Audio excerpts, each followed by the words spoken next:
حضرت عبداللہ بن مسعود رضی اللہ تعالیٰ عنہ فرماتے ہیں کہ تورات میں لکھا ہے کہ حق تعالیٰ شانہ نے ان لوگوں کے لیے جن کے پہلو رات کو خوابگاہوں سے دور رہتے ہیں، یعنی تہجد گزاروں کے لیے وہ چیزیں تیار کر رکھی ہیں جن کو نہ کسی آنکھ نے دیکھا، نہ کان نے سنا، نہ کسی آدمی کے دل پر ان کا خیال گزرا، نہ ان کو کوئی مقرب فرشتہ جانتا ہے، نہ کوئی نبی رسول جانتا ہے۔ اور یہ مضمون قرآن پاک میں بھی ہے، فَلَا تَعْلَمُ نَفْسٌ مَّا أُخْفِيَ لَهُم مِّن قُرَّةِ أَعْيُن، کسی شخص کو خبر نہیں جو آنکھوں کی ٹھنڈک کا سامان ایسے لوگوں کے لیے خزانہ غیب میں موجود ہے۔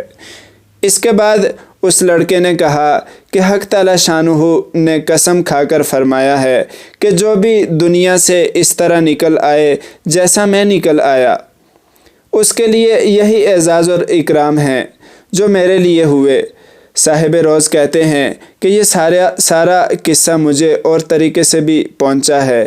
اس میں یہ بھی ہے کہ کسی شخص نے ہارون رشید سے اس لڑکے کے متعلق سوال کیا تو انہوں نے بتایا کہ میرے بادشاہ ہونے سے پہلے یہ لڑکا پیدا ہوا تھا، بہت اچھی تربیت پائی تھی، قرآن پاک بھی پڑھتا تھا اور علوم بھی پڑھے تھے۔ جب میں بادشاہ بن گیا تو یہ مجھے چھوڑ کر چلا گیا، میری دنیا سے اس نے کوئی راحت نہ اٹھائی۔ چلتے وقت میں نے ہی اس کی ماں کو کہا تھا کہ اس کو یہ انگوٹھی دے دے۔ اس انگوٹھی کا یاقوت بہت زیادہ قیمتی تھا، مگر یہ اس کو بھی کام میں نہ لایا، مرتے وقت واپس کر گیا۔ یہ لڑکا اپنی والدہ کا بڑا فرمانبردار تھا۔ جس باپ کی دنیا داری سے یہ صاحبزادہ رنجیدہ ہو کر گیا، یعنی ہارون رشید رحمہ اللہ، بہت نیک دل بادشاہوں میں ان کا شمار ہے۔ دولت اور ثروت کے ساتھ لغزشیں تو ہو ہی جاتی ہیں، لیکن ان کے دینی کارنامے تاریخ کی کتابوں میں کثرت سے موجود ہیں۔ بادشاہت کے زمانے میں 100 رکعت نفل روزانہ پڑھنے کا معمول مرتے وقت تک رہا، اور اپنے ذاتی مال سے 1000 درہم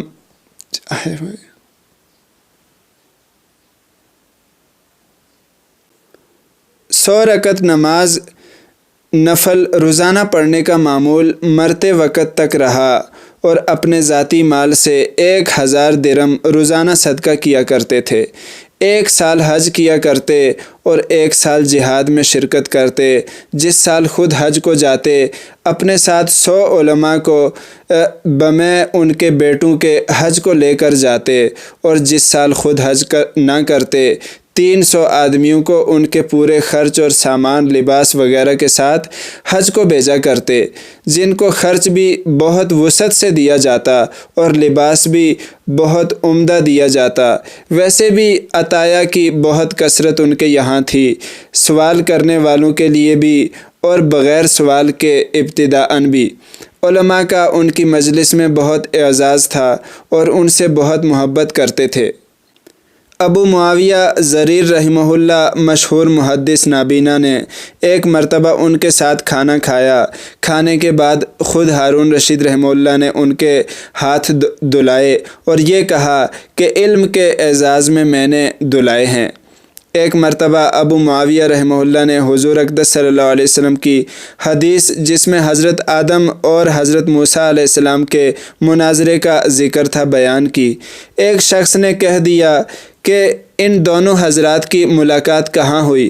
تو بادشاہ کو غصہ آ گیا اور کہا میری تلوار لاؤ، زندیق بددین حضور صلی اللہ علیہ وسلم کی حدیث پر اعتراض کرتا ہے۔ نصیحت کی باتوں پر بہت کثرت سے رونے والے تھے۔